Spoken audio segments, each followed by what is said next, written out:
Hi everybody, my name is Vedat, an IoT developer and fact author from the UK. In the last 15 years, I have participated in many IoT projects in different roles, as a developer, project manager, technical product manager. IoT is not just a profession but a genuine passion for me. I consistently seek chances to implement IoT solutions for real-life challenges, including my daily personal life.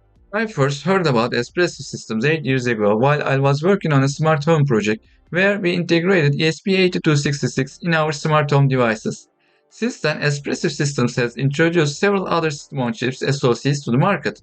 The best thing about espresso systems is that they are listening to IoT developers and know what we need.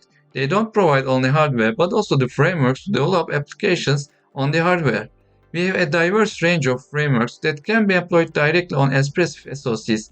They are also well connected to other players in the market and provide support for other IoT technologies, enabling us to quickly develop robust end-to-end solutions for our clients. In this video series, we will delve into the IoT applications on ESP32 with many example projects. Starting from controlling the peripherals on ESP32, we will see the examples of local network connectivity and cloud communications to create full-fledged IoT applications. Artificial intelligence of things (AIoT) is another interesting topic that we are going to explore with practical examples. Espressif supports AIoT development with S-series SoCs. Now commercials. You can find all the examples of these videos and detailed code explanations in my new book, the second edition of Developing IoT Applications with ESP32, published by Pact. If you want to have this book, click the link below.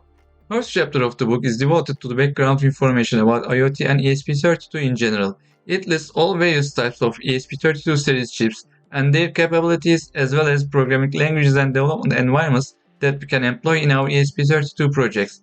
There are no examples in the first chapter, so let's jump into the second chapter.